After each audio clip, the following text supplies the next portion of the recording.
The letter was found in a scorched metal strongbox pulled from the ashes of what had once been a cabin in the Blue Ridge Valley of Montana. The fire had consumed everything else. Timber walls that had stood for decades reduced to charcoal. A life's worth of memories turned to smoke.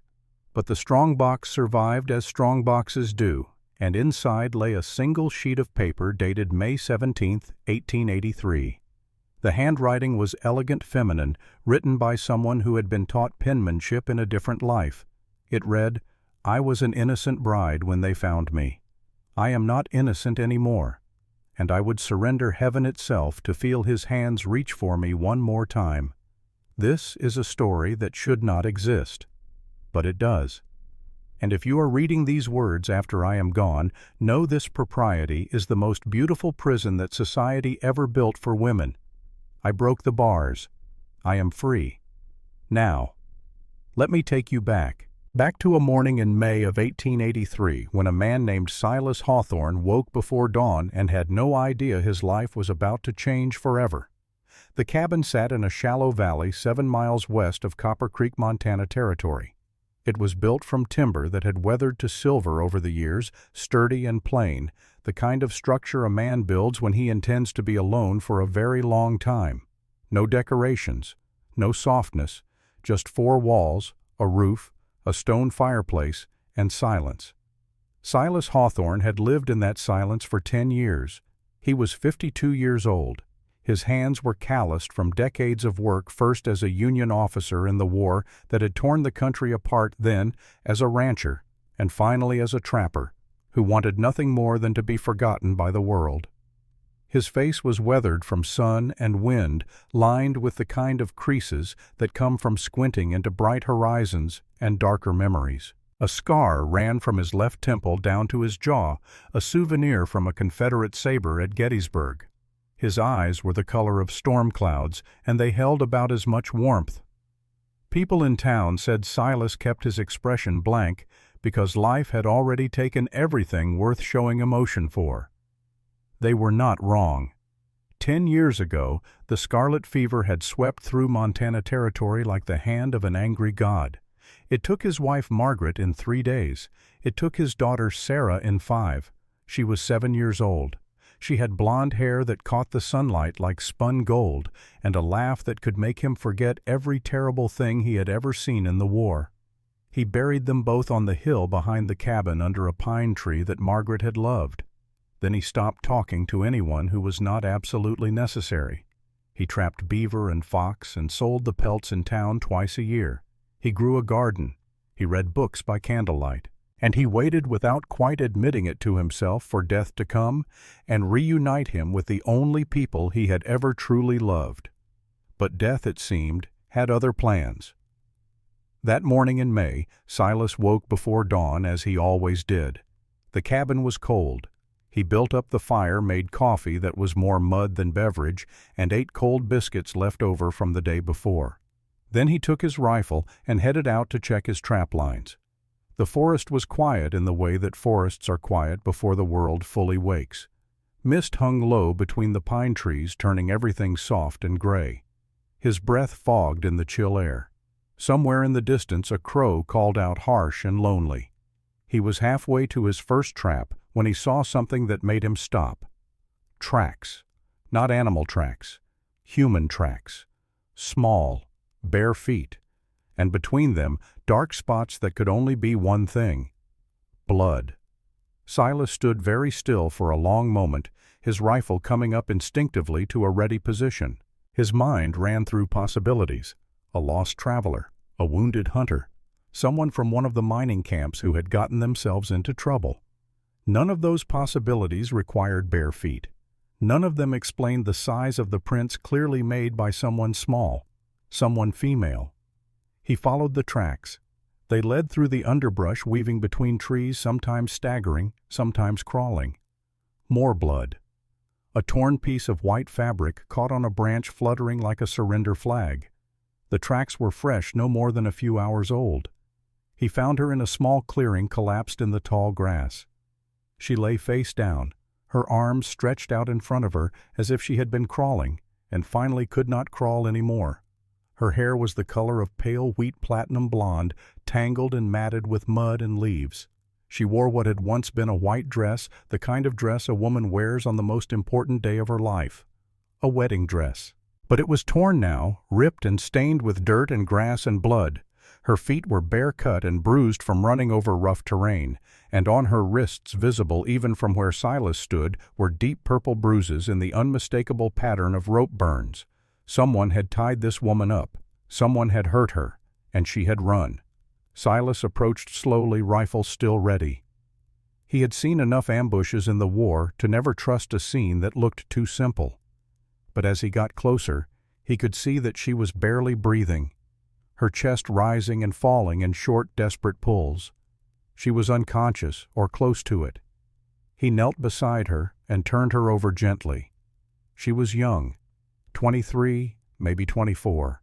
Her face was pale beneath the dirt, with features that might have been beautiful under other circumstances. High cheekbones, a straight nose, lips that were cracked and dry from exposure. But it was the bruise on her throat that made his jaw tighten. Someone had grabbed her by the neck, hard. Her eyes fluttered open. Green, the color of spring leaves. They focused on him with the wild, unfocused terror of a trapped animal. Her lips moved, a whisper so faint he had to lean closer to hear it. Do not take me back." Then her eyes rolled back and she went limp. Silas knelt there in the grass for a long moment, looking down at her. He did not want this. He had spent 10 years building walls around himself, around his heart, around his life. He did not want trouble. He did not want complication. He wanted to be left alone with his grief until the day he could finally join Margaret and Sarah in the ground. But then he looked at the rope burns on her wrists, the bruise on her throat, the wedding dress torn to rags around her battered body. And he thought of Sarah. Sarah with her blonde hair like sunlight. Sarah, who would have been a young woman now, perhaps finding her own way in the world if she had lived.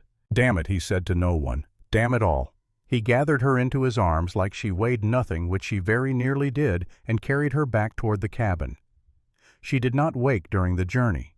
He laid her on his bed, the only bed in the cabin, and covered her with a blanket. Then he built up the fire until the room was warm enough to chase away the chill that seemed to have settled into her bones. He heated water, cleaned the cuts on her feet as gently as his rough hands could manage, wrapped them in strips of clean cloth. Through all of it she did not stir. Her breathing was shallow but steady. Whatever had been done to her, her body had simply reached its limit and shut down. Silas pulled a chair close to the bed and sat down with his rifle across his knees. He watched the door. He watched the window. And he waited. She woke near sunset. One moment she was still, the next she was bolting upright with a scream caught in her throat, her eyes wild, her hands scrambling for something to defend herself with. "Easy." Silas held up both hands, palms out, showing he held no weapon. "Easy now. You are safe." She pressed herself against the wall as far from him as the bed would allow. Her chest heaved. Her eyes darted around the cabin, taking in the unfamiliar surroundings, the closed door, the strange man sitting too close. "Where am I?" Her voice was hoarse, scraped raw. "Who are you?" "My name is Silas Hawthorne. This is my cabin about 7 miles west of Copper Creek. I found you in the forest this morning. You were hurt." She looked down at herself, at the blanket covering her, at the bandages on her feet. Some of the wild terror in her eyes began to fade, replaced by confusion. "You brought me here?" "Yes." "Why?" A simple question, a complicated answer. Silas chose the simplest version of the truth. "Because you were bleeding and unconscious and someone had hurt you. What was I supposed to do, leave you there to die?" She stared at him. In the firelight he could see her more clearly now. She was thin, too thin, with the kind of fragile beauty that suggested she had not been eating well even before whatever ordeal had led her to his door. There was intelligence in those green eyes, and fear, and something else, something that looked almost like hope, though she was clearly trying to suppress it. "You could have turned me in," she said quietly. "Whoever is looking for me would probably pay well. I do not know who is looking for you, and I do not much care." Silas stood slowly, making no sudden movements, and walked to the small table where he had set out a bowl of broth and some bread.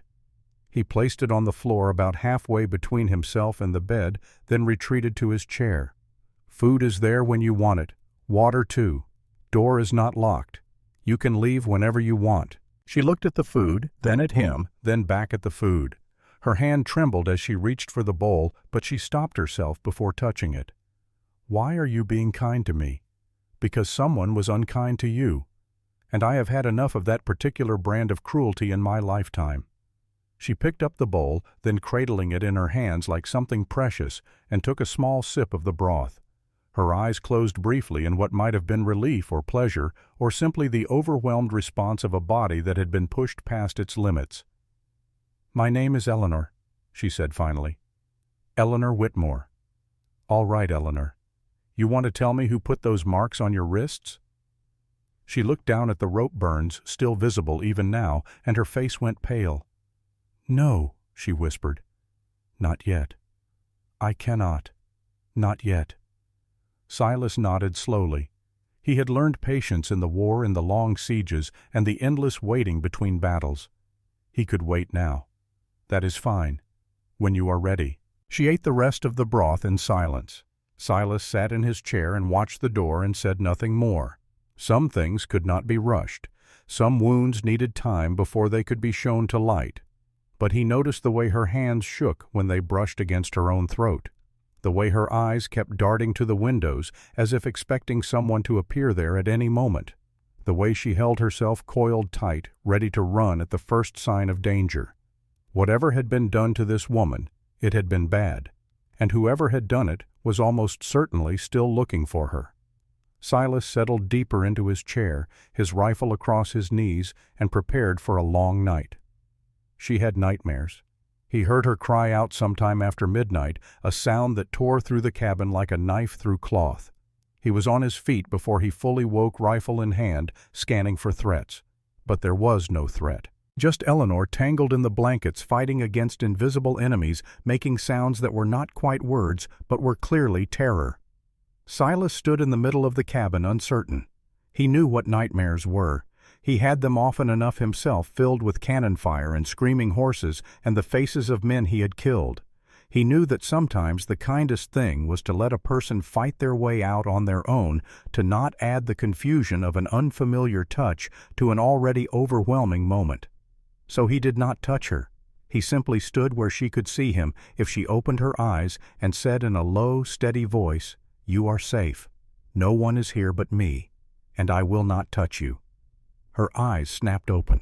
For a long moment she stared at him without recognition, her breath coming in harsh gasps, her body rigid with fear. Then slowly, awareness crept back in. She saw the cabin, the fire, the man standing with his rifle lowered, making no move toward her. "I was dreaming," she said, though it sounded more like she was trying to convince herself than inform him. "Yes, it was bad," I gathered. She pulled the blanket tighter around herself, drawing her knees up to her chest, making herself as small as possible.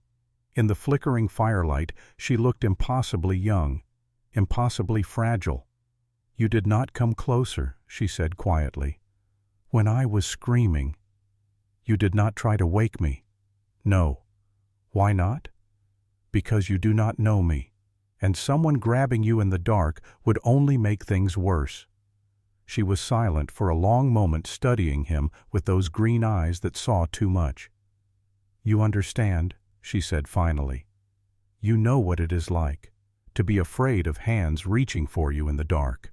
Silas thought of the war, of the night a Confederate soldier had gotten into their camp and nearly slit his throat while he slept, of the years after when he would wake at the slightest sound, heart-pounding body coiled for combat. "Yes," he said, "I understand." She nodded slowly, as if this answer satisfied something she had been uncertain about. "My name is Eleanor," she said again, and he realized this was important, this offering of her name. As if by saying it again in this moment of vulnerability, she was choosing to trust him with something more than just a word. "I know. You told me earlier. I wanted to tell you again. I wanted you to know that I am a real person. Not just someone you found in the forest. I never thought you were anything else." She almost smiled at that. Not quite, but almost. "Go back to sleep," Silas said, settling back into his chair. "I will keep watch. You have been keeping watch all night." "Yes, you must be exhausted. I will survive. Sleep now." She lay back down, but he could tell she was not truly sleeping. Her breathing was too quick, her body too tense. But she was trying, and for now, that was enough. Dawn came slowly, gray light creeping through the windows like a reluctant guest. Silas made coffee and heated more broth for Eleanor. She was awake now, sitting up in the bed, looking more present than she had the night before. The terror had not left her eyes entirely, but it had receded, somewhat pushed back by the practical concerns of the living. "I need to check my trap lines," Silas said, setting the food on the table. "It should only take a few hours. You will be safe here. The door is solid, the windows are too small to climb through, and I will leave you a pistol." "Do you know how to shoot?" Eleanor looked at the weapon he was offering, a small revolver that had belonged to Margaret. "No," she admitted. "Then do not try. Just point it at the door and hope whoever is on the other side believes you know how to use it." She took the pistol with hands that trembled only slightly. "That is not very reassuring. It was not meant to be. Stay inside. Do not light any lamps. Do not make noise. If someone comes, hide in the back room and be ready to run out the rear door. You think they will come? The people who are looking for me." Silas thought about the tracks leading to his cabin, the blood trail, the torn fabric caught on branches. If someone was looking for this woman, and he had no doubt someone was, they would find their way here eventually. "I think it is possible. Better to be prepared." He gathered his rifle and his trapping gear and headed for the door. But before he could open it, Eleanor's voice stopped him. "Silas." He turned. "Thank you. For not asking questions. For just letting me be." He nodded once, a short, sharp movement, and went out into the morning light. The trap lines were quiet. He found 2 beaver and a fox, enough to keep him busy for the next few days preparing the pelts. But his mind was not on his work.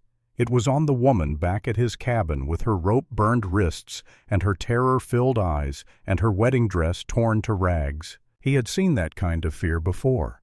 In the war, in the faces of women whose towns had been overrun by one army or another. In the faces of former slaves fleeing north with nothing but the clothes on their backs and the marks of chains still visible on their skin. It was the fear of someone who had been owned, controlled, used. Someone who had been treated as property rather than a person. He thought about the dress, a wedding dress. That meant someone had intended to marry her, or thought they had the right to marry her. And she had run. She had run barefoot through the forest with her hands bound and her feet bleeding rather than go through with whatever was planned for her. That told him more than any words could. He finished with the traps and headed back toward the cabin, moving faster than usual. He had been gone nearly 3 hours, long enough for trouble to find her if trouble was looking. He was still a quarter-mile out when he heard it. Hoofbeats. Several horses, coming from the direction of town. Silas slipped off the trail and into the trees, moving with the silent efficiency of a man who had spent 4 years fighting a war where survival often depended on not being seen. He worked his way through the underbrush until he could see the cabin. There were 5 men on horseback in front of his home. 4 of them were rough types, the kind of men who hired themselves out for work that required more muscle than conscience. But the 5th man, the one at the front, was different. He wore a badge. Deputy, by the look of it. He was younger than Silas, mid-30s perhaps, with dark hair and a face that might have been handsome if not for the coldness in his eyes. He sat his horse like a man accustomed to being obeyed. Silas watched from his concealed position as the deputy dismounted and walked up to the cabin door. He knocked 3 times hard and authoritative. "Hawthorne Deputy Roar Madsen. Open up. We need to talk." Silas counted the men again. 5, all armed. He was good, but he was not that good. Not against 5 men in the open. He circled around using every bit of cover the terrain offered until he could approach the cabin from a different angle. Eleanor was inside, hopefully hidden, hopefully silent. If he could get these men to leave without searching the cabin, she might stay safe. He stepped out of the tree line about 50 yards from the cabin, making sure they could see him coming. Rifle over his shoulder, expression blank, moving slowly. Madsen turned at the sound of his approach, and something flickered in those cold eyes. Recognition, calculation, hard to say. "Mr. Hawthorne?" The deputy said, his voice smooth as oiled leather. "Thank you for joining us. This is my land," Silas replied, stopping about 10 feet from the group. "I was coming here anyway." "Of course you were." Madsen smiled, a thin, predatory expression that held no warmth.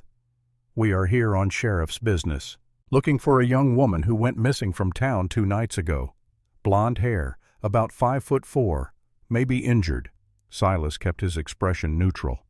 "Have not seen anyone." "That's so." Madsen tilted his head.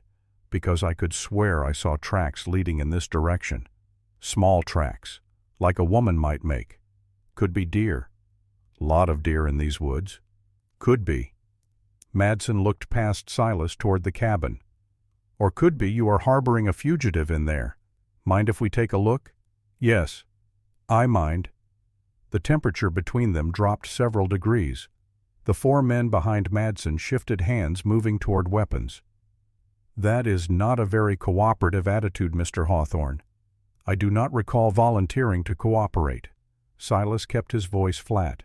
"You want to search my property? Get a warrant. Otherwise, get off my land." Madsen studied him for a long moment. His eyes were the color of river ice and about as warm. "You know who I work for, Hawthorne?" "You work for the county sheriff. At least that is what the badge says." "I work for Calder Rohan." Madsen let the name hang in the air like a threat. "You know Mr. Rohan." Silas knew the name. Everyone in the territory knew the name.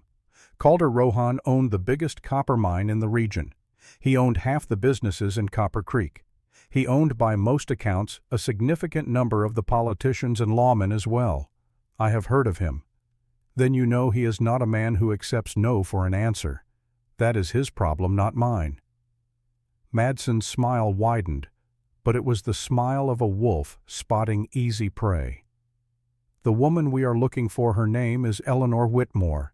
She is Mr. Rohan's intended bride. She disappeared the night before their wedding after stealing a significant amount of valuables from Mr. Rohan's home. We have every reason to believe she came this direction." Silas thought about Eleanor hidden somewhere inside the cabin, about the rope burns on her wrists, about the bruise on her throat, about the terror in her eyes when she had begged him not to take her back. "Intended bride," he repeated. "She agreed to marry him. Her father arranged it. It is all legal and proper. That is not what I asked." Madsen's eyes narrowed. "I would be very careful, Hawthorne. You are talking about one of the most respected men in the territory. I am talking about a man who apparently cannot keep track of his intended bride. Maybe if he treated her better, she would not have run." For a moment something ugly flickered across Madsen's face. Then it was gone, replaced by that cold smile. "Last chance, Hawthorne. Let us search, or there will be consequences." Silas shifted his weight slightly, letting his hand rest on his rifle. "The consequence of searching my home without a warrant will be you leaving here with fewer men than you came with." Behind Madsen, one of the hired men moved his hand toward his pistol. Silas watched him with the focused calm of a man who had killed before and would not hesitate to kill again. The moment stretched, taut as a bowstring. Then Madsen laughed a short, humorless sound and raised his hand to signal his men to stand down. "All right, Hawthorne, have it your way. We will be back with a warrant. And when we find that girl in your cabin, you will swing right alongside her. You do that." Silas did not move. "In the meantime, get off my land." Madsen remounted his horse, still wearing that cold smile. "Mr. Rohan does not forget slights, Hawthorne. Neither do I. You just made a powerful enemy. I have had powerful enemies before. I am still here. For now." They rode away, the hoofbeats fading gradually into the distance. Silas waited until he could no longer hear them, then waited another 5 minutes just to be sure.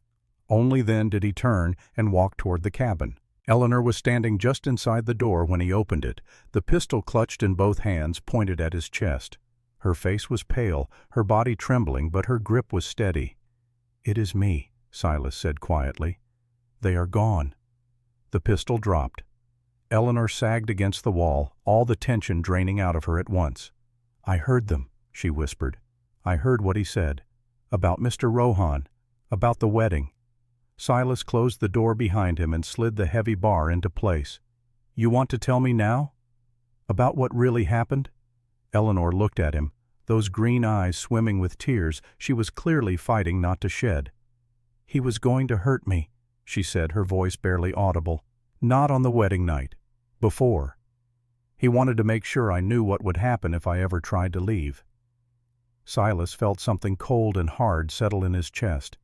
It was an old feeling familiar from the war, the feeling of righteous anger finding a target. The rope marks. He had his men tie me up, said it was to teach me a lesson about obedience, said I should be grateful he wanted me at all. And you ran. Eleanor lifted her chin, and for the first time there was fire in her eyes alongside the fear. "I am not property," she said. "I am not a horse to be bought and traded. My father may have sold me to pay his debts, but I never agreed to it. I never said yes." "No," Silas said quietly. "You did not." He crossed to the fireplace and stood there for a moment staring into the flames. Behind him he heard Eleanor take a shaky breath. "They will come back," she said, "with a warrant. And when they find me here, they will kill you too. Probably. Then why? Why are you doing this?" Silas turned to face her. In the firelight, his scarred face looked like something carved from old wood, hard and weathered and unexpectedly strong. "Because I had a daughter once," he said. "Her name was Sarah. She had blonde hair like yours. She would have been about your age now if she had lived." Eleanor said nothing, just watched him with those two seeing eyes. "I could not save her." Silas's voice was rough-scraped raw by memories he rarely allowed himself to visit. "I could not save my wife. I have spent 10 years up here hiding from the world, waiting to die. But I am not dead yet. And while I am still breathing, I will not stand by and watch another young woman be destroyed by a man who thinks his money gives him the right to own people." Eleanor's eyes filled with tears, then real tears that spilled down her cheeks unchecked. "You do not even know me." "No, but I know what kind of man leaves rope marks on a woman's wrists, and I know which side of that line I stand on." She wiped her face with the back of her hand, a gesture that was almost childlike in its unself-consciousness. "They will bring an army," she said. "Rohan has money. He has influence. He has deputies and hired guns and lawyers who will make everything look legal. Then we had better figure out what to do before they get back." Eleanor stared at him, something shifting in her expression, something that looked almost like hope, though she was clearly afraid to let it fully take hold. Silas walked to the window and looked out at the forest, at the mountains rising beyond, at the world that suddenly seemed much more dangerous than it had this morning. "You said your father sold you to pay his debts. What debts he owed Rohan? Money. A lot of money. I do not know exactly how much, but it was more than he could ever repay. And Rohan wanted you instead." Eleanor nodded, her face hardening. "He said I was worth more than the debt. Said he had been watching me for months. Said he had always wanted a young wife who would know how to be grateful." Silas felt his jaw clench. The more he learned about Calder Rohan, the more certain he became that the man needed to be stopped. But stopping a man like that required more than righteous anger. It required evidence, allies, a plan. Is there anything else? Anything Rohan might want to keep quiet? Eleanor hesitated, her hands twisted together in her lap. "The night I ran," she said slowly, "I heard something I was not supposed to hear, what I was trying to find a way out. The house was so big, so many rooms. I got lost in the back hallways near Rohan's private office. The door was open just a crack. I heard voices. Rohan. And another man. Tom Fletcher. He worked at the mine. Silas knew the name. Tom Fletcher had been found dead at the bottom of a mine shaft 2 weeks ago. The official story was an accident, a tragic fall. They were arguing." Eleanor continued, Tom was saying he knew things. About workers who had gone missing. About money. He was threatening to talk unless Rohan paid him. And then Eleanor's face went pale. I heard a sound, like something hitting something else. Then a crash. Then nothing. Silas stood very still, processing this. You think Rohan killed him? I do not think. I know. Because after everything went quiet, Madsen came out of that office. And he saw me. He looked right at me. Silas understood then. This was not just about a runaway bride. This was not just about wounded pride or lost property. Eleanor was a witness to murder. That is why they want you so badly. Eleanor nodded, tears streaming down her face now. He cannot let me live. Not really. Even if he marries me, even if he keeps me locked up forever, there will always be the risk that I might talk. And Rohan does not like risks. Silas turned from the window. His mind was moving now, clicking through possibilities like a clock counting seconds. We need evidence. Proof of what Rohan has done. Without it, his word will always be worth more than ours. There might be something, Eleanor said slowly. In his office at the mine, he kept books there, ledgers. Tom mentioned them that night, said they showed where all the money really went. If we could get those books to someone outside Rohan's influence, someone like a federal marshal, then maybe, Silas said. But the mine is guarded, and Rohan knows I might try something like this. He will be watching. Silas nodded slowly. The cabin suddenly felt very small. The world outside its walls suddenly felt very large and very hostile. We have time, he said. A day at least before they come back with their warrant. Maybe 2. That is enough time to make a plan. He turned to look at Eleanor, really look at her. She was still afraid, that was obvious. But there was something else in her now underneath the fear, something that looked like steel. I am not going back, she said. Whatever happens, whatever it costs, I am not going back to him. I know. And I am not going to let you fight this alone. You did not ask for any of this. You were just trying to live your life. Silas almost smiled at that. Almost. My life has not been much to speak of for a long time. Maybe it is time that changed. Eleanor held his gaze for a long moment. Then slowly she nodded. What do we do first? First we eat. Then we rest.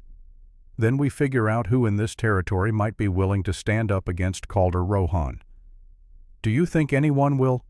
Silas thought about the miners who worked in Rohan's operation, the shopkeepers who depended on his money, the lawmen who wore his badge, the politicians who owed him favors. Then he thought about the men he had known in the war, men who had seemed beaten, broken, ready to surrender, until the moment came when surrender was no longer an option, until the moment when the only choices were fight or die. Somewhere out there, he said, there is someone who has had enough. Someone who has lost someone to Rohan's greed. Someone who is just waiting for a reason to stand up. And you think we can find them?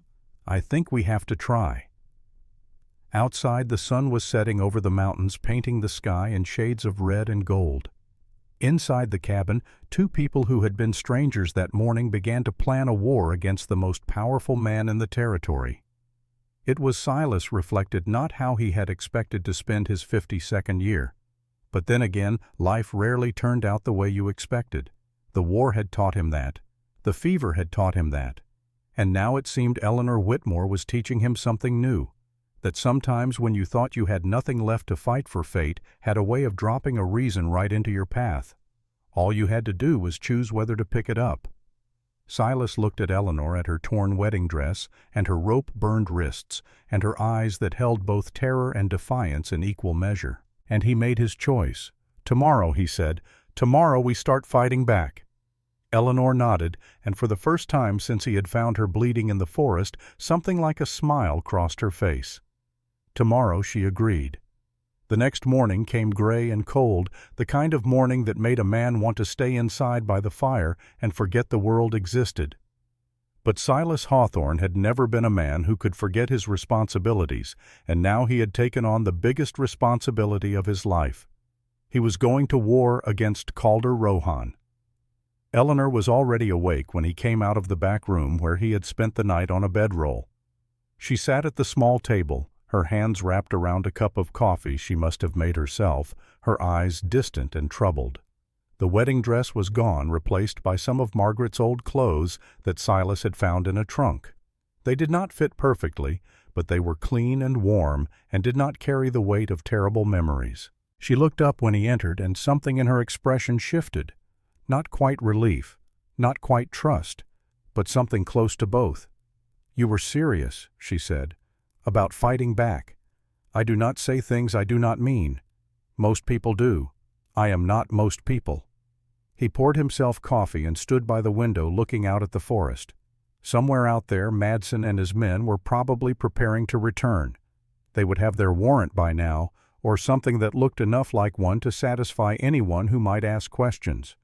Time was running out. "I need to go into town," Silas said. Eleanor's face went pale. "They will be watching. If they see you buying supplies, asking questions, they will know something is happening. I am not going to ask questions. I am going to visit an old friend, who her name is Martha Pritchard. She runs the boarding house on the edge of town. She knew my wife. She is one of the only people in Copper Creek I would trust with anything important. And you think she will help us?" Silas thought about Martha.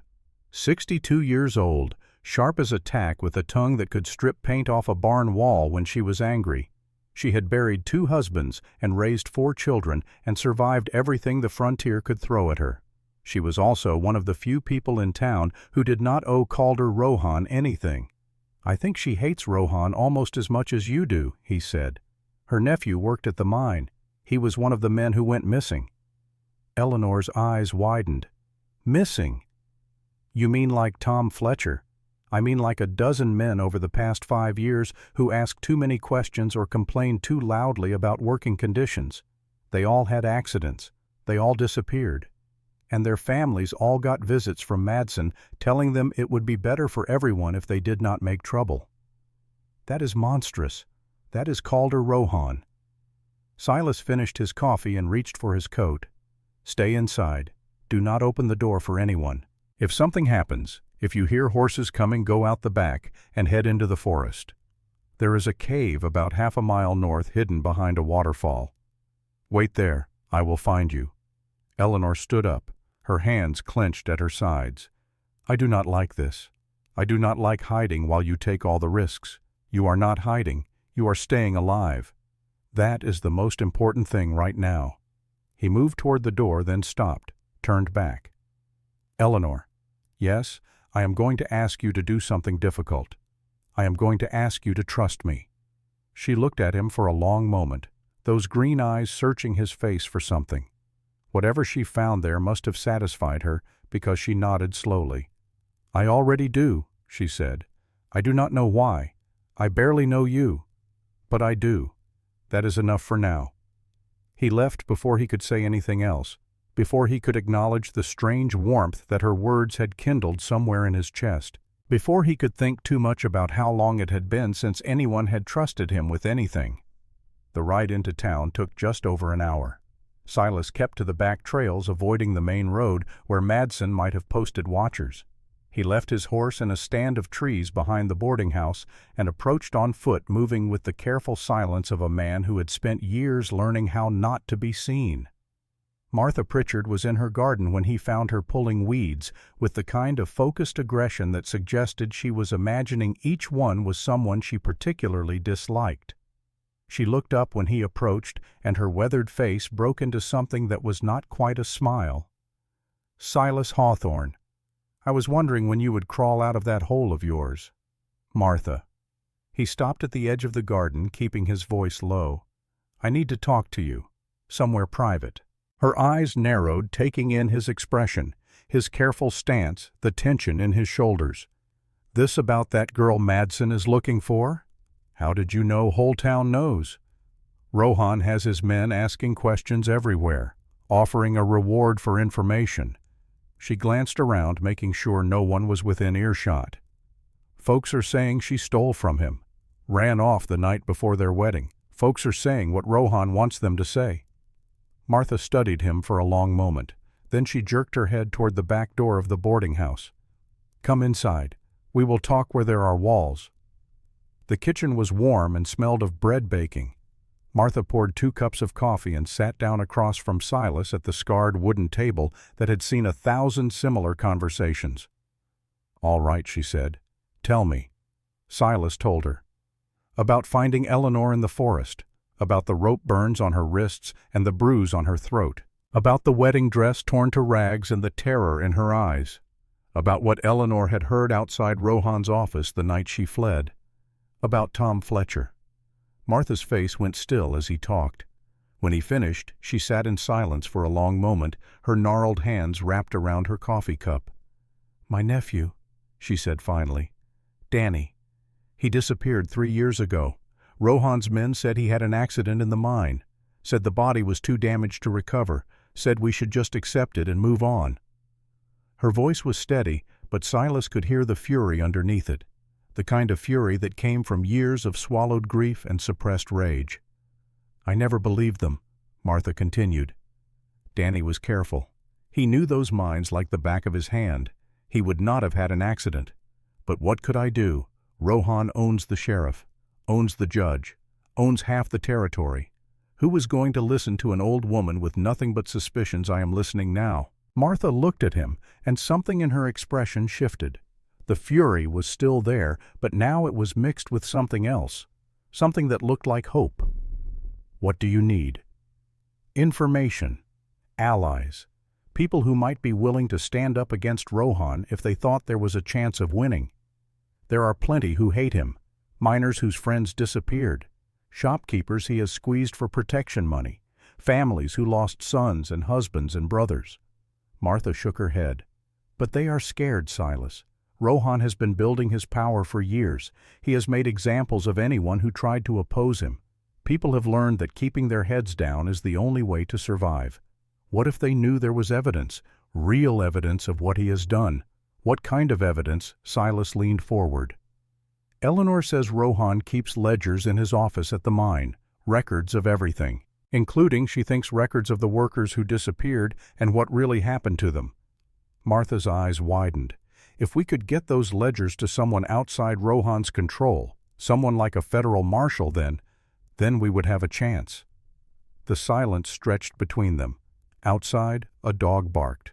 Somewhere in the house a floorboard creaked. "The mine is guarded," Martha said finally. "Rohan keeps men there day and night." "I know, but Eleanor knows the layout. She was held there before the wedding. She knows where the office is, where the guards are posted. You are talking about breaking in, at night, with armed men all around you. Yes, you are crazy. Probably." Martha shook her head, but there was something like admiration in her eyes now. "You know what this will cost you if it goes wrong? They will hang you, call you a thief and a kidnapper, and hang you from the nearest tree. I know, and you are going to do it anyway." "Yes." Why Silas thought about the question, thought about Sarah and Margaret, thought about the 10 years he had spent hiding from the world, waiting for death to come and end his suffering, thought about Eleanor's eyes when she had said she trusted him. "Because someone has to," he said finally. "Because if good men do nothing evil, men win, and I have done nothing for too long." Martha was quiet for a long moment. Then she stood up and walked to a cabinet in the corner of the kitchen. She opened it and pulled out a bottle of whiskey that looked older than some of the buildings in town. Danny used to say the same thing, she said, pouring 2 glasses, right before he went to confront Rohan about the working conditions in the mine, right before he disappeared. She handed Silas a glass and raised her own. "To the ones who fight," she said, "even when they know they might lose." They drank. "I will talk to some people," Martha said, setting down her empty glass. Quietly, carefully. "There are maybe a dozen folks I know who might be willing to help if they thought there was a real chance. But Silas, we need more than just anger. We need a plan. We have 2 days at most before Madsen comes back with his warrant. Then we had better move fast." Silas stood, his mind already racing ahead to the challenges that awaited. "There is something else," Martha said, stopping him before he could leave. "Sheriff Garrett. What about him?" "He is not like Madsen. Not entirely. Rohan has something on him, some kind of leverage that keeps him in line. But I have seen the look in his eyes when Madsen talks about the disappeared miners. He does not like what is happening. He is just too scared to do anything about it. You think he might be convinced to help. I think he is a man carrying a heavy burden. And sometimes all a man like that needs is someone to show him there is another way. Silas filed that information away.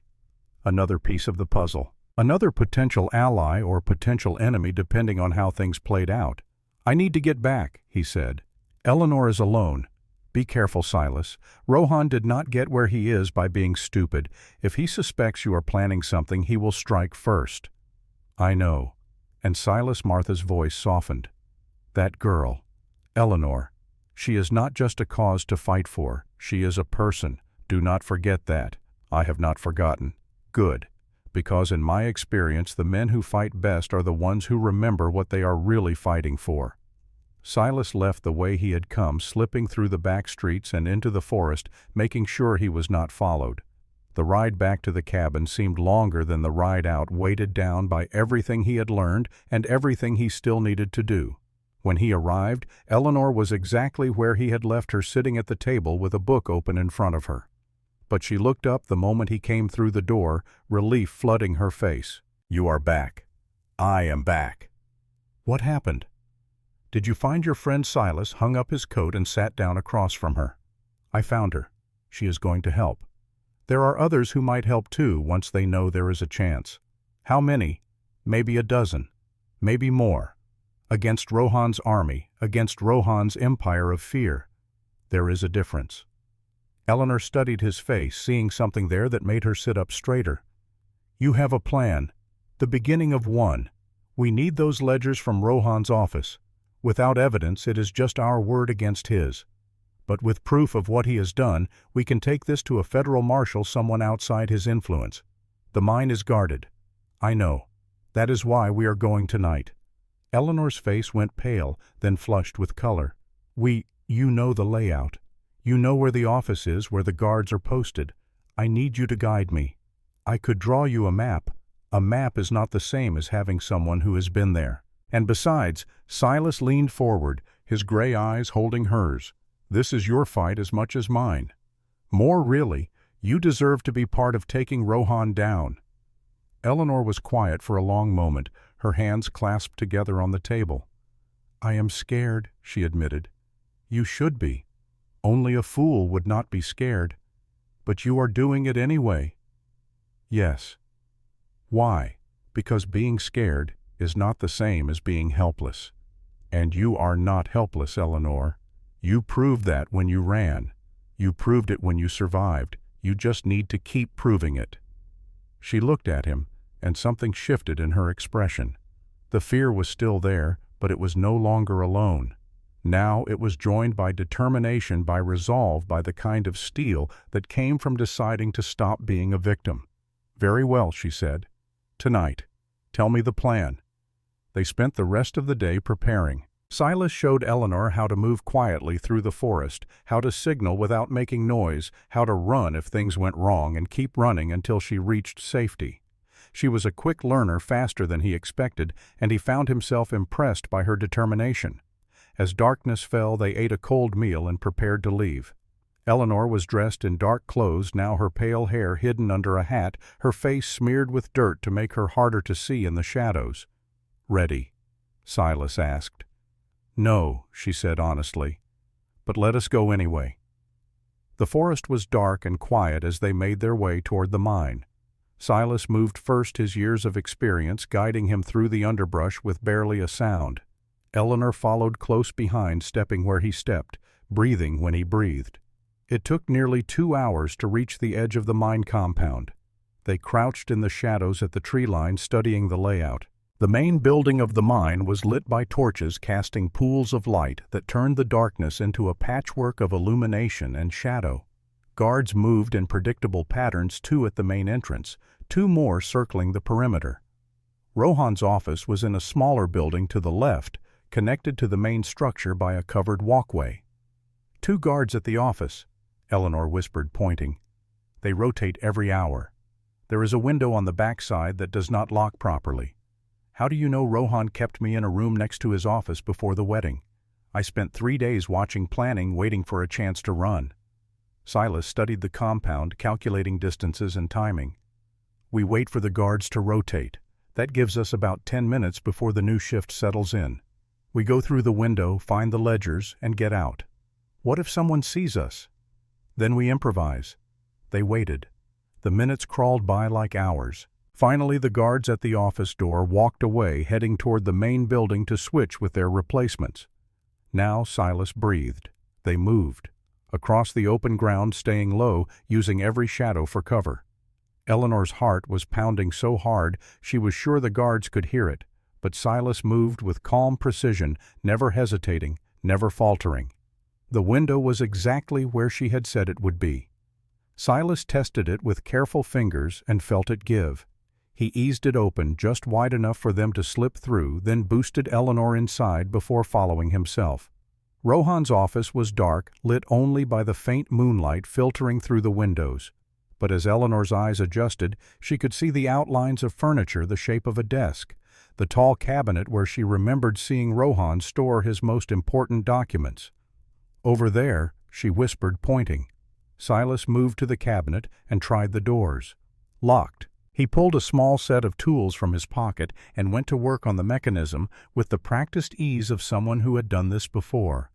Eleanor watched the door, her heart in her throat, expecting at any moment to hear footsteps, voices, the click of a weapon being cocked. The lock gave way with a soft click. Silas opened the cabinet doors and began searching through the contents. Ledgers. Dozens of them. Most filled with the ordinary business of running a mine. But one near the back was different. Thicker. Bound in leather. And when Silas opened it, even in the dim light, he could see that it contained exactly what they were looking for. Names, dates, amounts, and beside some of the names, a single word that chilled him to the bone. Eliminated. "This is it," he breathed. "This is everything." He was about to close the cabinet when the lights came on. Eleanor spun around. Standing in the doorway, flanked by guards with drawn weapons, was a man she had hoped never to see again. Calder Rohan smiled, and the smile did not reach his eyes. "You thought I would not have men watching the roads, watching every approach to the mine," he gestured lazily. "I have been expecting you since Hawthorne refused to cooperate with Madsen. Eleanor," he said, his voice smooth as silk, "I knew you would come back." He was exactly as she remembered him. 48 years old, immaculately dressed in a vest and tailored coat, his hair slicked back his face, handsome in a cold, calculating way.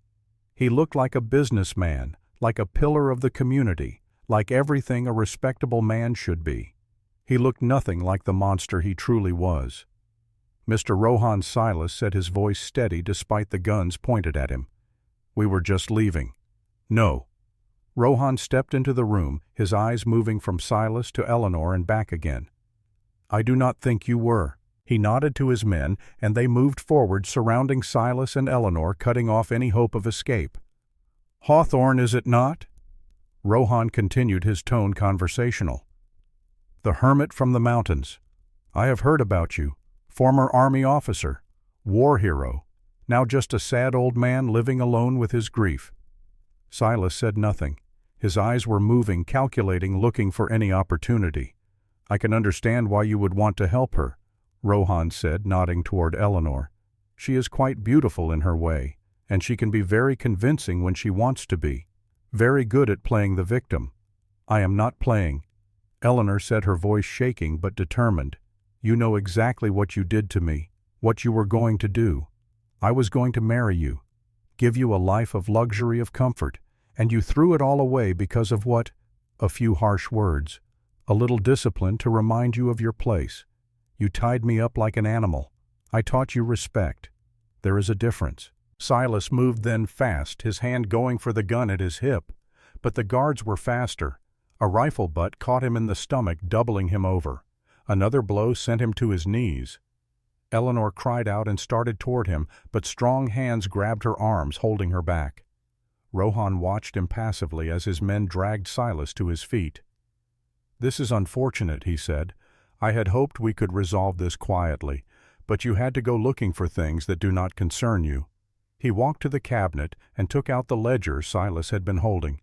"This," he said, holding it up, "this is what you wanted. The record of my business dealings. The record of your murders." Silas gasped. "Murder is such an ugly word.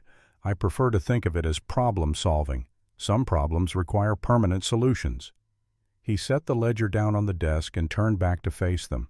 "The question now is what to do with the two of you. I could have you killed, of course. That would be the simplest solution, but simple is not always best." He moved closer to Eleanor, reaching out to touch her face. She jerked away, but the guards held her fast.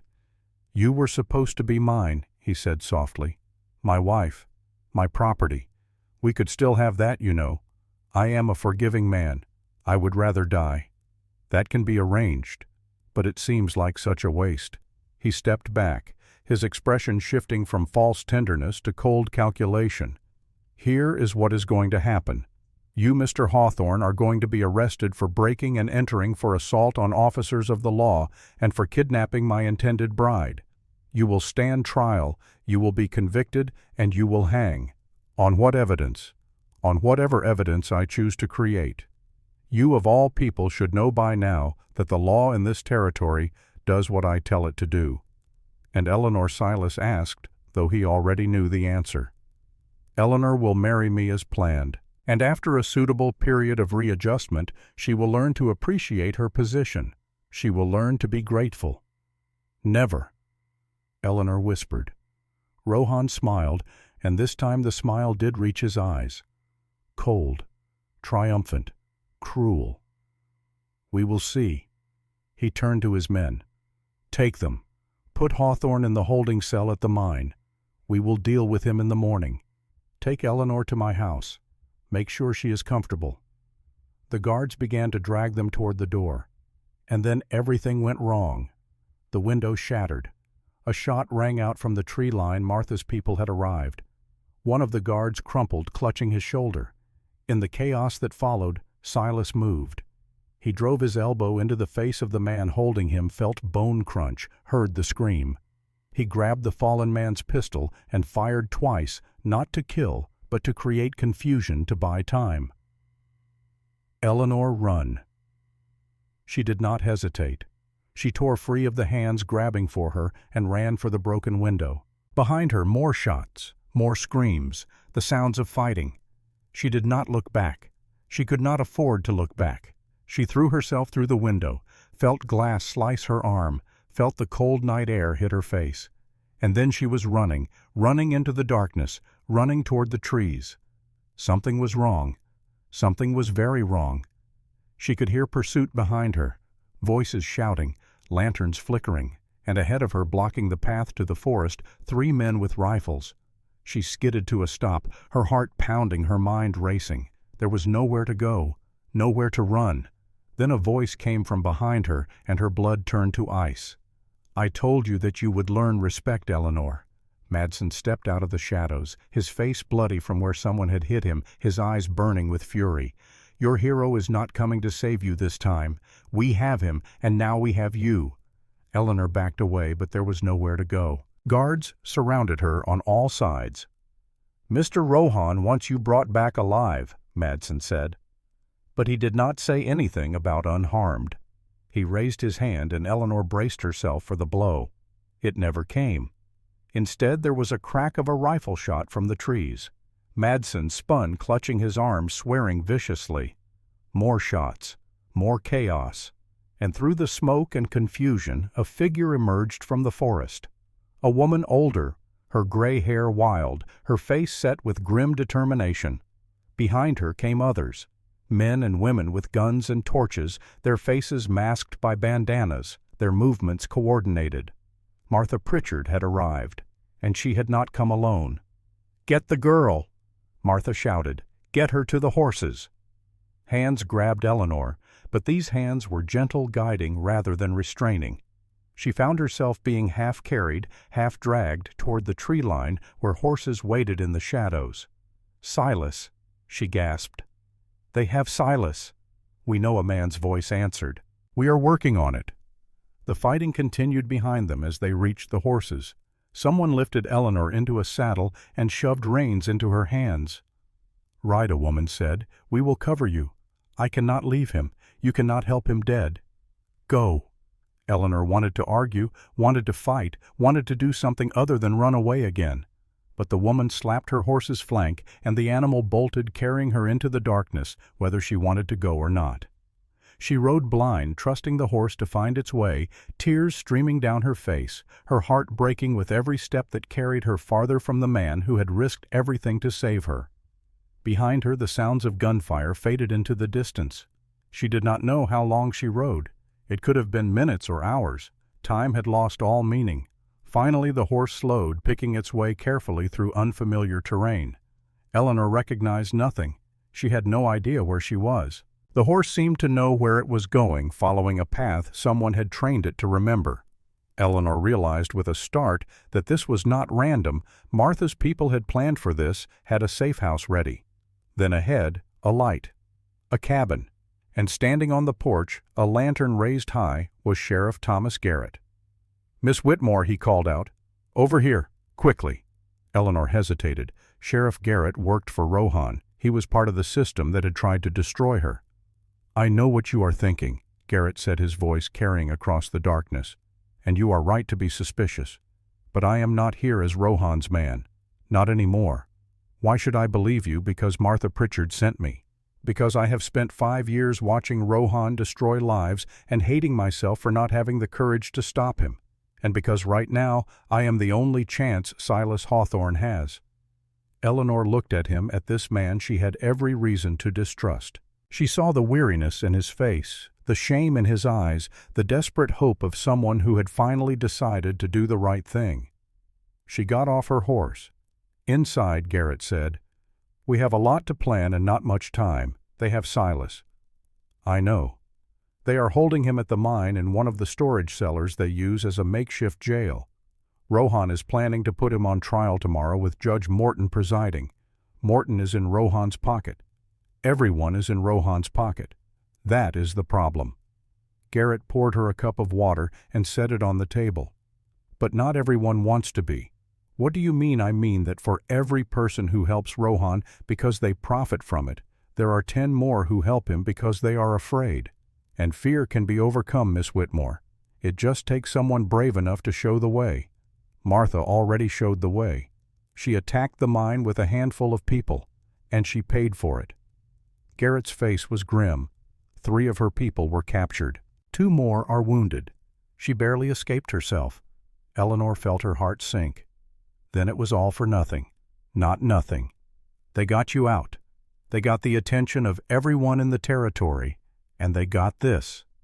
He reached into his pocket and pulled out a leather-bound book. The ledger. Eleanor breathed. One of Martha's people grabbed it during the confusion. Rohan does not know it is missing yet, but he will soon. Eleanor took the book with trembling hands. Inside were the names, the dates, the damning record of Rohan's crimes.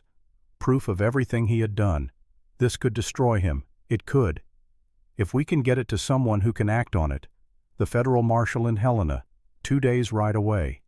Garrett nodded. And Rohan has men watching every road out of the territory.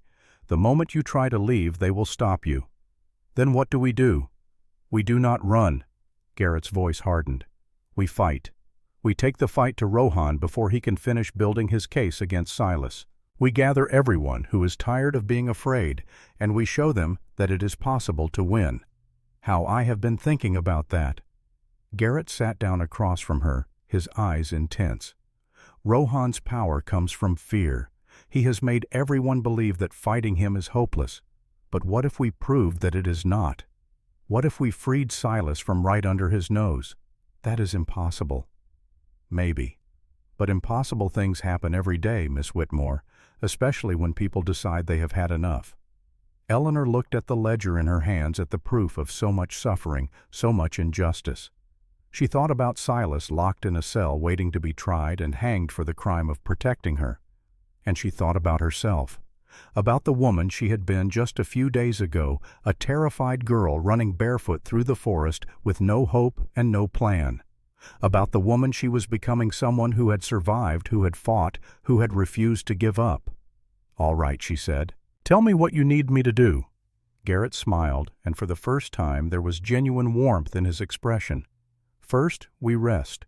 Tomorrow is going to be a long day. And after tomorrow, either Rohan falls or we do. There is no middle ground anymore." Eleanor nodded slowly. The fear was still there, coiled in her stomach like a living thing. But alongside it was something else now, something that felt almost like hope. She had spent her whole life being afraid of her father's anger, afraid of Rohan's cruelty, afraid of what the world might do to a woman alone with no protection and no power. But she was not alone anymore, and she was done being afraid. "Tomorrow," she said. "Tomorrow we end this." "Yes." Garrett stood and moved toward the door. "Tomorrow we end this, one way or another." He left her alone with the ledger and her thoughts, the sounds of the night pressing in from all sides. Somewhere out there, Silas was locked in a cell waiting for dawn and whatever it would bring. She would not let him wait in vain. She opened the ledger and began to read, memorizing every name, every date, every damning detail. If she had to testify, she would be ready. If she had to fight, she would fight. If she had to die. She pushed that thought away. There would be time for fear later. Right now, there was only the work, only the plan, only the hope that somehow, against all odds, they might actually win. Outside, the first gray light of dawn was beginning to touch the horizon. Tomorrow had arrived, and with it, the final battle was about to begin. Silas hung in chains in the darkness of the storage cellar, his arms stretched above his head, his body a map of bruises and cuts from the beating Rohan's men had given him after his capture. They had not been gentle, but Silas had endured worse. In the war, he had spent 3 weeks in a Confederate prison camp before his unit managed to break him out. He had learned then that the body could survive a great deal more than the mind thought possible, and the mind could survive even more than that. He thought about Eleanor as he hung there in the darkness, about the terror in her eyes when the guards had grabbed her, about the desperate hope on her face when Martha's people had attacked, about the way she had looked at him just for a moment before she disappeared through that window. She had trusted him, and he had failed her. No. He forced the thought away. Not yet. Not until the rope was around his neck and the drop had taken him. Until then, there was still hope. The door opened and light flooded into the cellar. Silas squinted against the sudden brightness, trying to make out the figure standing in the doorway. "Mr. Hawthorne." Rohan's voice was smooth, controlled, almost pleasant. "I hope my men have not been too rough with you. Your men beat me half to death. Only half I will have to speak to them about their lack of thoroughness." Rohan walked into the cellar, his footsteps echoing against the stone walls. He stopped a few feet from Silas and studied him with the detached interest of a collector examining a particularly interesting specimen. "You know, I almost admire you," Rohan said. "Not many men would sacrifice everything for a woman they barely know. It speaks to a certain nobility of character. Misguided, of course, but noble. Where is Eleanor? Ah, concern for the lady. How touching." Rohan smiled, and the smile made Silas's blood run cold. "She escaped, I am afraid. Your friends from town staged quite a daring rescue. Very dramatic, very foolish. You did not catch her." "Not yet, but I will. She has nowhere to go. Every road out of the territory is watched. Every settlement is full of people who owe me favors. Sooner or later someone will bring her back to me." He stepped closer, his voice dropping to a near whisper. "And when they do, she will learn what happens to people who embarrass me. She will spend the rest of her life wishing she had simply accepted her place from the beginning." Silas felt the chains dig into his wrists as his hands clenched involuntarily. "You are a monster. I am a businessman. There is a difference." Rohan turned away, his tone becoming businesslike. "Your trial is tomorrow. Judge Morton will preside. The charges are kidnapping, assault, and conspiracy against a lawful citizen. The evidence is overwhelming. The evidence is fabricated. The evidence is whatever I say it is. That is how power works, Mr. Hawthorne. Surely you learned that in the army. The strong make the rules. The weak follow them or suffer the consequences. He paused at the door and looked back. You could have avoided all of this, you know. You could have handed her over when Madsen came to your cabin that first day. You could have stayed out of things that did not concern you. Instead, you chose to play the hero. And now you will die for it. Everyone dies eventually.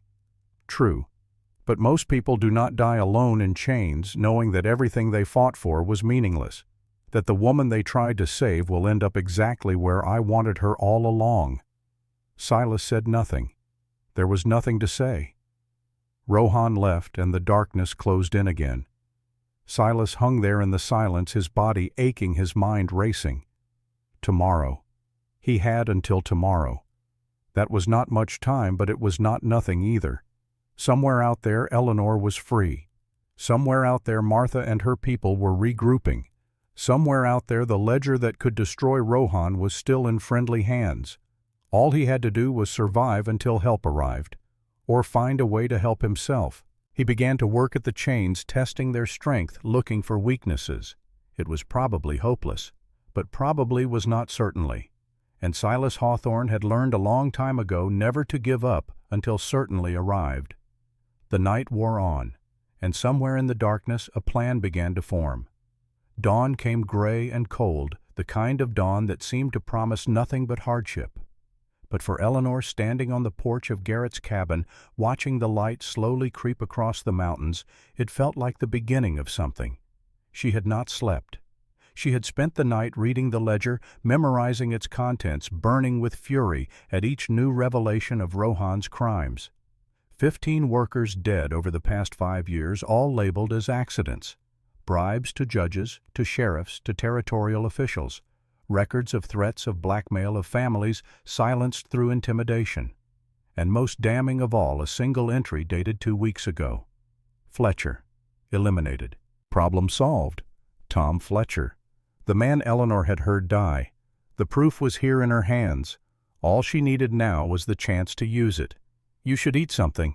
She turned to find Martha Pritchard standing behind her, a plate of biscuits in one hand and a cup of coffee in the other. The older woman looked exhausted, her face drawn, her shoulders slumped. But there was fire in her eyes that had not been there before. I am not hungry. You need your strength. Martha pressed the plate into her hands. Trust me. I have survived enough difficult days to know that an empty stomach makes everything harder. Eleanor took a biscuit but did not eat it. Her stomach was too knotted with anxiety to accept food.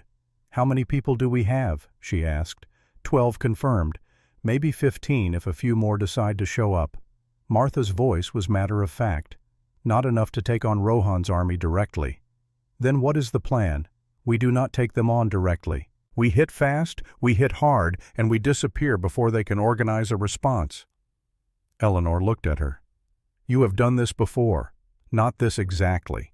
But I have lived through enough bad times to know that the only way to beat a bigger enemy is to refuse to play by their rules. Garrett emerged from the cabin, buckling on a gun belt that looked strange against his sheriff's uniform. The trial starts at noon, he said. Rohan wants to make a public spectacle of it. Draw a crowd. Show everyone what happens to people who defy him. That is our opportunity, Martha said. A public trial means Rohan cannot make Silas disappear quietly.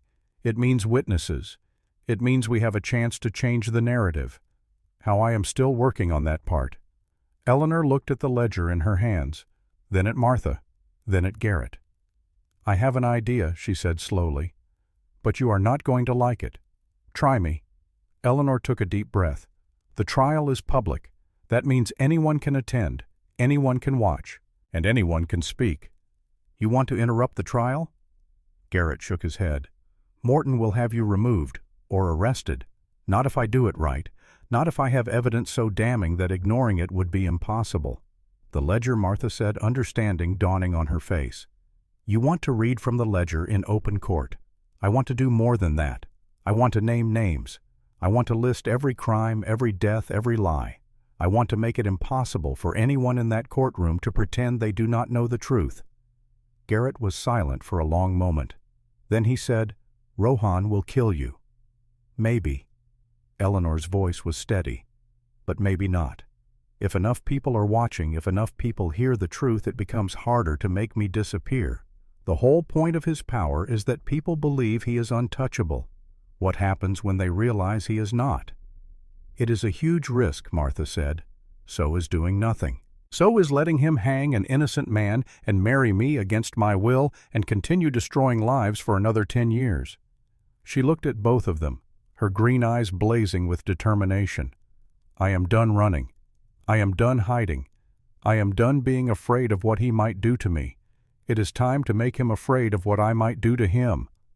Martha and Garrett exchanged a long look. Something passed between them, some unspoken communication. Finally, Martha nodded. "All right," she said. "Here is what we are going to do." The courtroom in Copper Creek was packed by the time Eleanor arrived. She had disguised herself as best she could, wearing dark clothes and a bonnet that hid most of her face.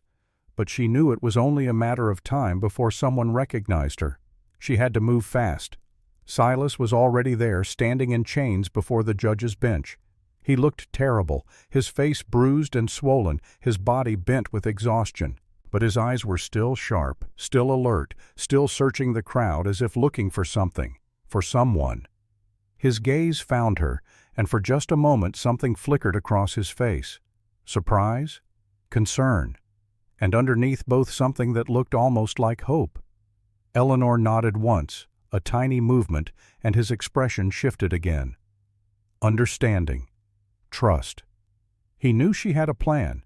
He did not know what it was, but he trusted her anyway. The trial began. Judge Morton, a fat man with a red face and nervous eyes, read the charges in a voice that shook slightly. Kidnapping, assault, conspiracy. The words rolled out like a death sentence already pronounced. Rohan sat in the front row dressed in his finest suit, looking every inch the respectable citizen wrongfully attacked by an outsider. Madsen stood behind him, his arm in a sling, his face dark with barely suppressed rage. The prosecutor, a thin man who clearly knew which side his bread was buttered on, made his case quickly and efficiently. The defendant had harbored a fugitive. The defendant had attacked officers of the law. The defendant had disrupted the sacred institution of marriage by interfering with a legal engagement. Eleanor listened with growing fury. Every word was a lie. Every accusation was designed to obscure the real crime, the real criminal, the real victim. When the prosecutor finished, the judge turned to Silas. "Does the defendant have anything to say in his defense?" Silas looked at the judge, at Rohan, at the packed courtroom full of people who had been taught to fear and obey. Then he looked at Eleanor. "I think," he said slowly, "someone else has something to say first." Every head in the courtroom turned. Eleanor stood up, removing her bonnet, letting her pale hair catch the light. Rohan's face went white, then red. His hand moved toward his gun. "My name is Eleanor Whitmore," she said, her voice ringing through the sudden silence, "and I have a story to tell." The courtroom exploded into chaos. Guards rushed toward her. Rohan shouted orders. Martha's people scattered throughout the crowd moved to intercept, creating barriers of bodies and confusion. And through it all, Eleanor kept talking. "Calder Rohan is a murderer," she shouted, holding up the ledger. "I have proof, I have names, I have dates. Tom Fletcher was killed by Rohan 2 weeks ago. I heard it happen." "She is lying," Rohan screamed. "She is a thief and a liar." "Then explain this." Eleanor opened the ledger and began to read. September 14th, 1878. James Morrison eliminated. Problem at Shaft 3 resolved. October 3rd, 1879. William Turner eliminated. Questions about wages silenced. She kept reading. Name after name. Death after death. The room fell silent as the litany of crimes continued, as the full scope of Rohan's evil became clear. When she finished, she looked up at the crowd, at the faces filled with shock and horror and dawning fury. "This is the man you have been protecting," she said. "This is the man you have been obeying. He has killed your friends, your family, your neighbors, and he will keep killing as long as you let him." She turned to face Rohan directly. "I am not your property. Silas Hawthorne is not your enemy. The only criminal in this room is you." For a long moment, no one moved. The silence was absolute. Then someone in the back of the room started to clap. Others joined in. Then more. Within seconds, the entire courtroom was on its feet, applauding, shouting, demanding justice. Rohan looked around, his face twisted with rage and fear. For the first time in his life, he was seeing his power crumble. His carefully constructed empire of fear was falling apart before his eyes. "Arrest her!" he screamed at Madsen. "Arrest them all!" Madsen stepped forward, reaching for his gun, and Sheriff Thomas Garrett stepped into his path. "The deputy is relieved of his duties," Garrett said, his voice calm and clear. "By order of the law." "You have no authority," Madsen snarled. "Rohan is the law. Not anymore." Garrett drew his pistol and pointed it at Madsen's chest. "Calder Rohan, you are under arrest for the murder of Tom Fletcher and 15 other citizens of this territory. You have the right to remain silent. I suggest you use it." Rohan stared at him, disbelief and fury warring on his face. "You will hang for this," he hissed. "All of you." "Maybe," Garrett said. "But you first." Martha's people swarmed forward, disarming Rohan's guards, securing the exits. Someone unlocked Silas's chains, and he stumbled forward, nearly falling before strong hands caught him. Eleanor's hands. "You came," he said, his voice rough with emotion. "You came back." "Of course I did." She smiled through her tears. "Someone had to save you. I thought I was supposed to save you. Maybe we can save each other." Around them the chaos continued as the old order collapsed and something new began to emerge. But for that moment, standing in the center of the storm, there was only the two of them. Only the connection that had formed in the darkness of a cabin on a mountain. Only the trust that had grown through danger and fear and hope. "It is over," Eleanor whispered. "It is finally over." Silas looked at Rohan being led away in chains at Madsen, being disarmed by men who had once feared him, at the crowd of people who had finally found the courage to stand up. "No," he said softly. "It is just beginning. But that is a story for another time. For now there was only this. Only victory. Only the first steps toward a future that had seemed impossible just a few days ago. Only the beginning of something that felt very much like hope." The days that followed Rohan's arrest moved with the strange, dreamlike quality that often accompanies the end of great struggles. One moment, everything was chaos and gunfire and desperate hope. The next, the world seemed to hold its breath, waiting to see what shape the future would take.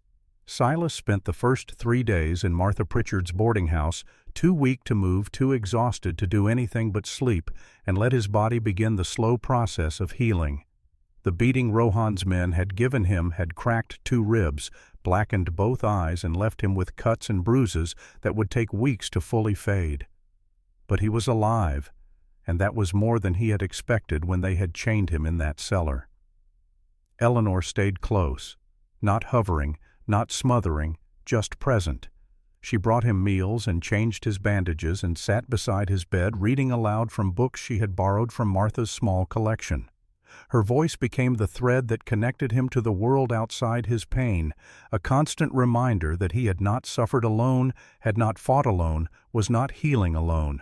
On the 4th day he was strong enough to sit up, on the 5th to walk, on the 6th to make his way downstairs and sit on Martha's porch watching the sunset paint the mountains in shades of gold and rose. Eleanor joined him there, settling into the chair beside his without asking permission. They had moved past the need for such formalities somewhere in the darkness of that cellar, somewhere in the chaos of that courtroom, somewhere in the space between desperation and hope. "They say Rohan will hang," Eleanor said quietly. "Judge Morton has been removed from the bench. A federal judge is coming from Helena to oversee the trial. When 2 weeks, maybe 3. They want to make sure everything is done properly, no room for appeals, no chance of escape." Silas nodded slowly. "Justice then, real justice, not the kind that could be bought or sold or twisted to serve the powerful." "What about Madsen?" "He is talking.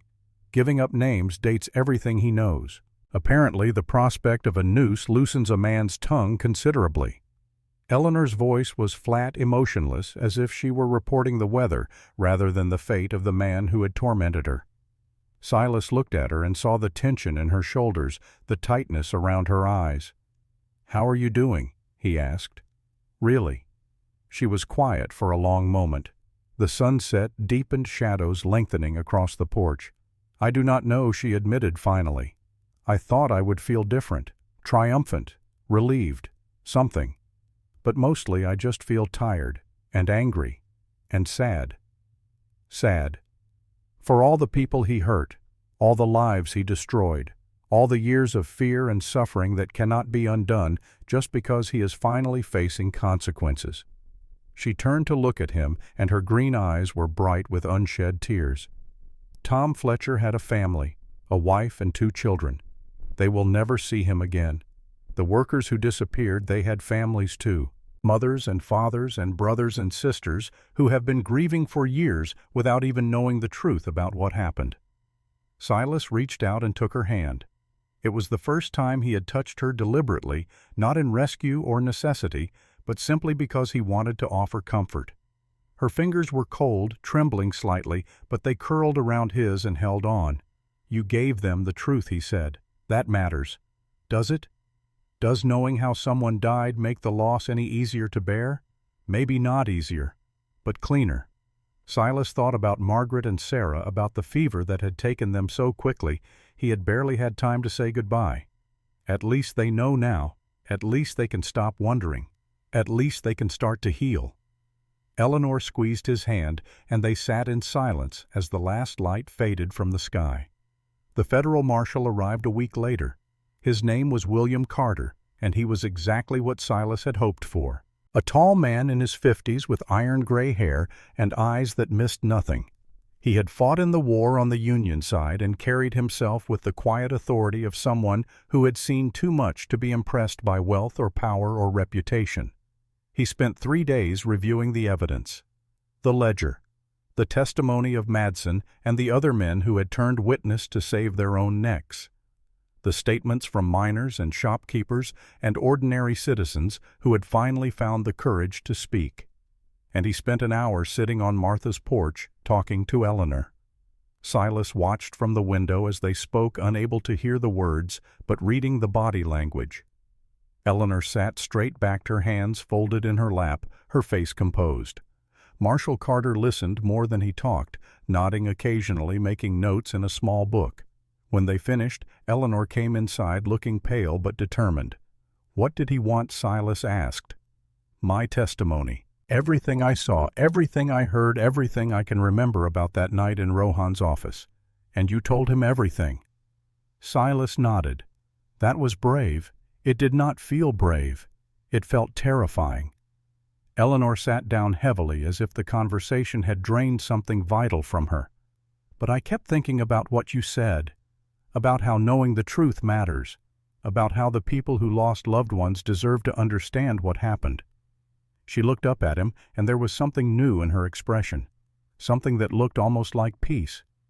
"I spent so long being afraid of what Rohan might do to me if I talked, but the fear of staying silent, of letting him get away with everything, that was worse." Silas moved to sit beside her, close enough that their shoulders almost touched. "You did good," he said simply. "We did good." She corrected him. "I would not have made it this far without you. Without Martha. Without Sheriff Garrett. Without all the people who decided they had had enough. That is how it works. One person stands up and it gives others the courage to stand up too. Pretty soon, you have got something that cannot be stopped. Is that what we have? Something that cannot be stopped." Silas thought about the question, about the trial coming up, about the federal investigation spreading through the territory, about the letters Marshal Carter had mentioned, reports of similar situations in other mining towns, other communities held hostage by men who thought their money made them untouchable. "I think we have the beginning of something," he said finally. "Whether it can be stopped depends on whether people keep fighting or go back to being afraid." "Do you think they will?" "Go back to being afraid?" "Some will. Human nature does not change overnight. but some will not. Some will remember what it felt like to stand up to make a difference, to matter. And they will keep standing. Eleanor was quiet for a moment. Then she asked, "What about you? What about me? Will you keep standing? Or will you go back to your cabin and your trap lines and your solitude?" It was a fair question. Silas had been asking it to himself for days, turning it over in his mind during the long hours of recovery. For 10 years he had hidden from the world, nursing his grief like a wound that refused to heal. For 10 years he had convinced himself that he had nothing left to offer, nothing left to fight for, nothing left to live for. Then Eleanor had crashed into his life, bleeding and terrified and impossibly brave, and everything had changed. "I do not know," he admitted. "The cabin is still there. The trap lines are still there. I could go back to the way things were, but I am not sure I want to anymore." He looked at her, really looked, seeing not just the beautiful woman who had stumbled into his world, but the fierce, determined survivor who had faced down a monster and won. "Something woke up in me these past few weeks, something I thought died with my wife and daughter. I am not ready to put it back to sleep." Eleanor held his gaze, and something passed between them. An understanding, an acknowledgement of the connection that had formed in the midst of danger and fear and desperate hope.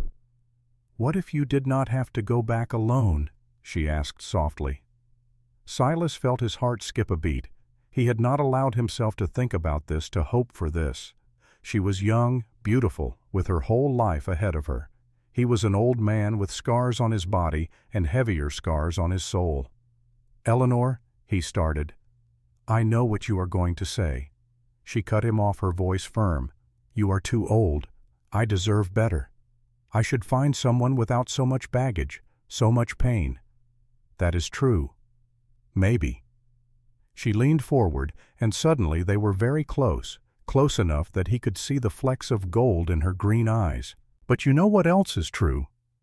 You are the first person in my life who ever asked me what I wanted, the first person who treated me like I mattered, the first person who fought for me without expecting anything in return." She reached out and took his hand again, the same way he had taken hers on the porch at sunset. "I do not want perfect," she said. "I do not want easy. I want someone who sees me, someone who respects me, someone who makes me feel like I am worth fighting for. You are worth fighting for. Then let me fight for you too. Let me be part of your life, not because you saved me, but because I choose you, because you are the man I want to be with." Silas looked at her for a long moment, this impossible woman who had walked into his world and turned everything upside down. He thought about all the reasons he should say no, all the years between them, all the pain he still carried, all the ways he could disappoint her, fail her, hurt her without meaning to. And then he thought about the alternative, going back to the cabin alone, going back to the silence and the solitude and the slow waiting for death, going back to a life that was not really living, just existing. "I am not an easy man," he said finally. "I have nightmares. I wake up fighting sometimes. I go days without talking because I have forgotten how. I have nightmares too." Eleanor smiled, and it was like the sun coming out after a storm. "We can wake each other up. I do not know how to be a husband anymore. I have forgotten what it means to share a life with someone. Then we will learn together." She squeezed his hand. "I have never had the chance to learn at all.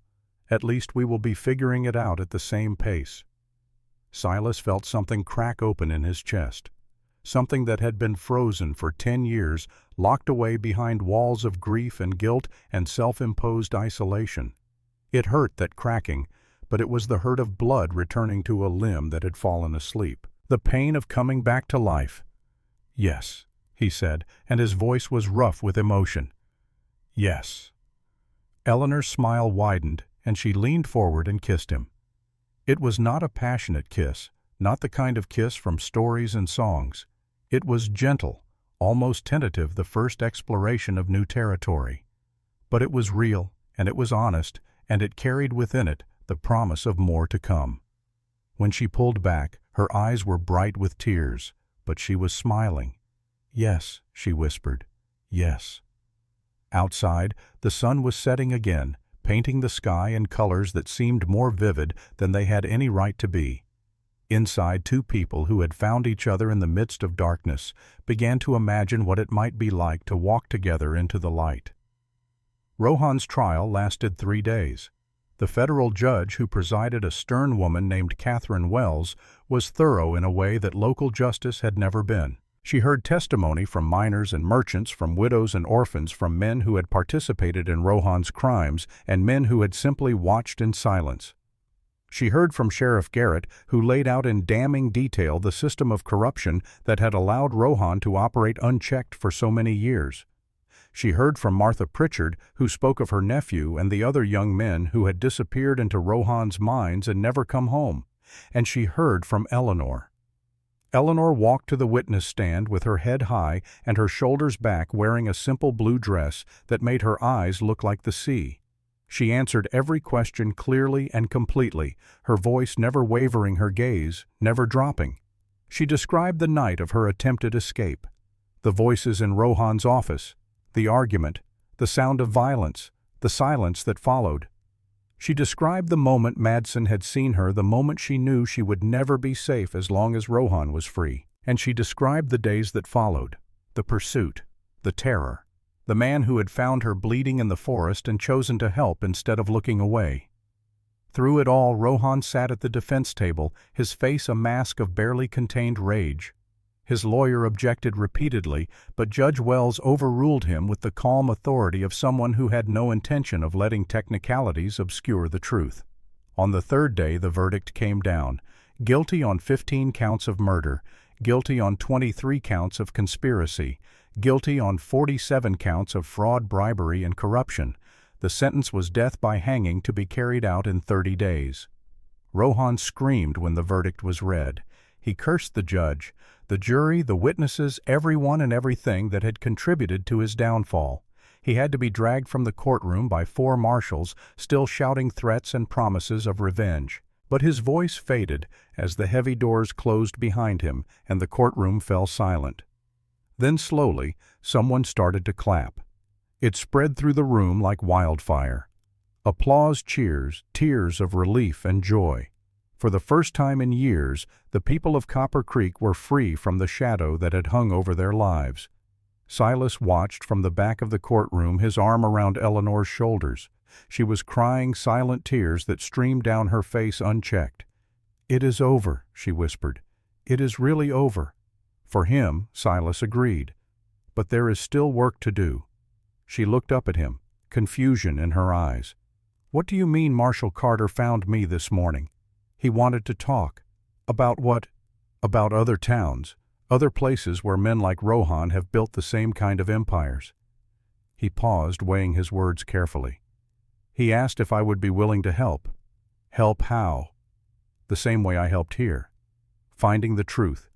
Gathering evidence, giving people the courage to stand up. Eleanor was quiet for a long moment, processing this. "You want to go?" she said. "Not a question. I think I might be able to do some good." Silas met her eyes. "But not without you. I will not leave you." "Who said anything about leaving me?" Eleanor smiled, and there was mischief in it now alongside the tears. "If you are going to go tilting at windmills, you are going to need someone to watch your back.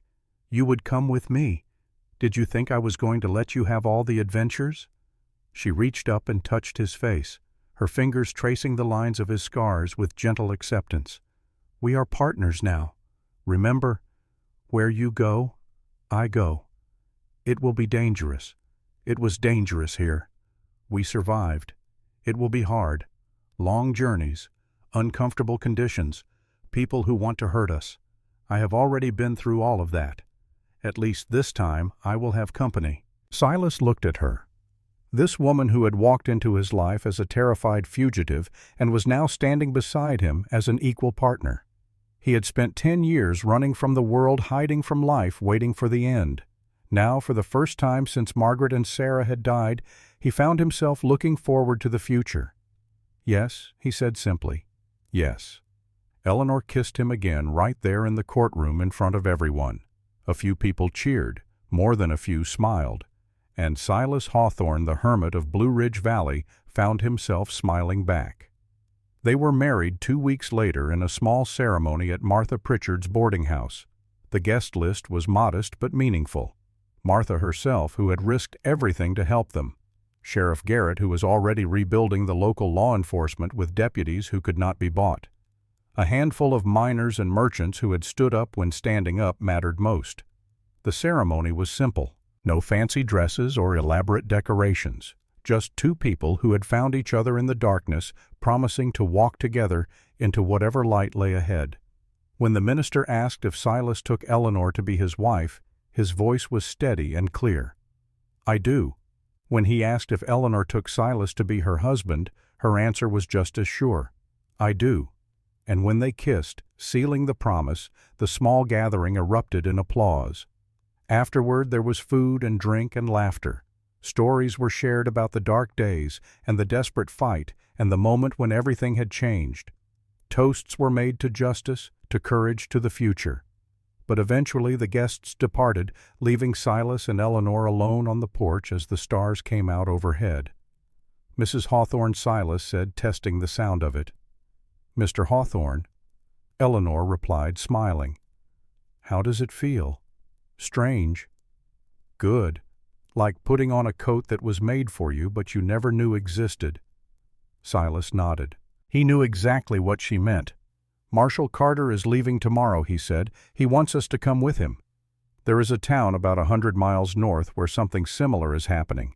A mine owner with too much power and too few consequences." Eleanor looked out at the stars, her expression thoughtful. "When do we leave dawn, if you are ready?" She turned to him, and in the starlight her face was luminous.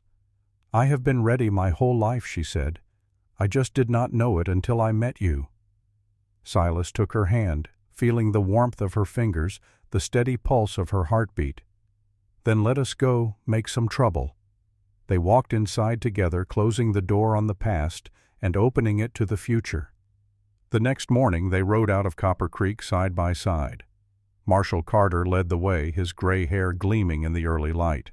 Behind them, the town they had saved was waking up to a new day, a new reality, a new hope. Silas looked back once at the mountains he had called home for 10 years.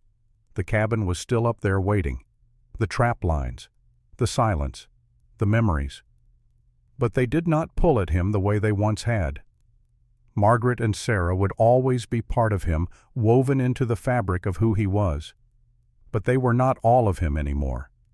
He had room now for new memories, new connections, new reasons to keep living.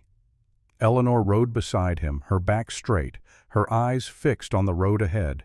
She had come so far from the terrified girl he had found bleeding in the forest.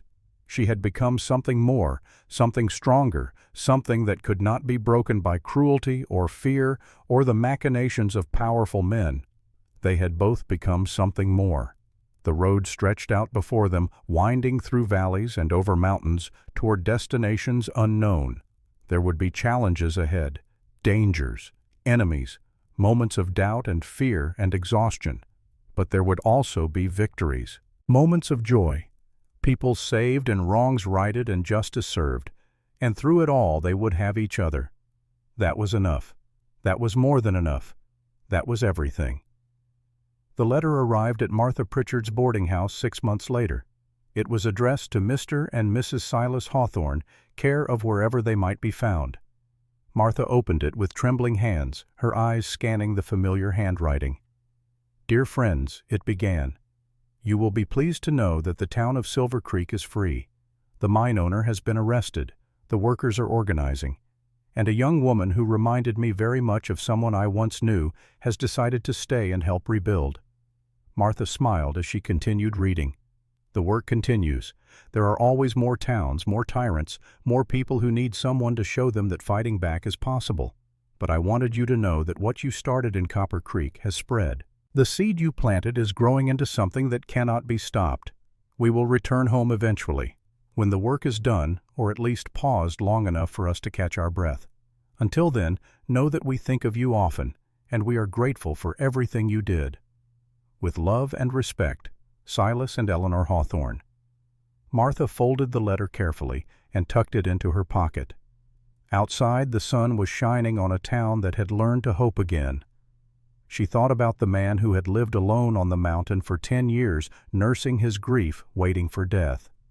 She thought about the girl who had stumbled into his life bleeding and terrified, carrying secrets that could destroy empires. And she thought about the transformation she had witnessed, the walls coming down, the connections forming, the love growing in the spaces where pain had lived for so long. Some stories end, she murmured to herself, but the best ones just learn how to breathe. She went inside to start the day, but she kept the letter close. Some things were worth holding on to. And so, we come to the end of this particular tale, though, not to the end of the story. Silas Hawthorne and Eleanor Whitmore. Hawthorne continued their work for another 15 years. They traveled through Montana and Wyoming and Colorado, bringing hope to towns that had forgotten what hope felt like. They faced danger more times than either of them could count, and they came through it together, always together. They had 2 children. A boy they named Samuel, after Eleanor's grandfather, who had been the only member of her family to show her kindness, and a girl they named Sarah, after the daughter Silas had lost so many years before. The children grew up on the road learning lessons that could not be taught in any school. They learned that courage matters, that standing up for what is right is always worth the cost. That love, real love, is not something you fall into, but something you build day by day, choice by choice, through good times and bad. When Silas finally retired at the age of 67, they went back to Montana. Not to the old cabin on the mountain, though they visited sometimes to lay flowers on Margaret and Sarah's graves. Instead, they built a new home in a valley not far from Copper Creek, where they could see the mountains and remember all the miles they had traveled. Eleanor lived to be 83. She spent her final years writing down their stories, preserving the history of the fight against men like Rohan, so that future generations would know what had been done and what had been sacrificed. Silas outlived her by 2 years. He spent those years tending her grave, talking to her as if she could still hear, telling her about the grandchildren and the changing seasons and all the small details of a life that had become against all odds good. When he finally passed at 85, he went peacefully in his sleep with a smile on his weathered face. They buried him next to Eleanor in the valley they had called home. The gravestone was simple, just their names and dates and a single line that Eleanor had chosen years before. They found each other in the darkness. They walked together into the light. And so the story ends. But the legacy continues. In the towns they saved, in the lives they touched, in the children and grandchildren who carry their blood and their values into new generations. In the simple truth that one person standing up when standing up is hard can change the world. And here is what I want to leave you with as we close this chapter. Silas Hawthorne was an ordinary man. He had no special powers, no great wealth, no army at his command. He was just a person who had been broken by life and had every reason to stay broken. But he chose differently, and those choices made all the difference. Some stories end with death. This one ends with a question. What will you choose to do next? Until next time, take care of yourselves. Take care of each other.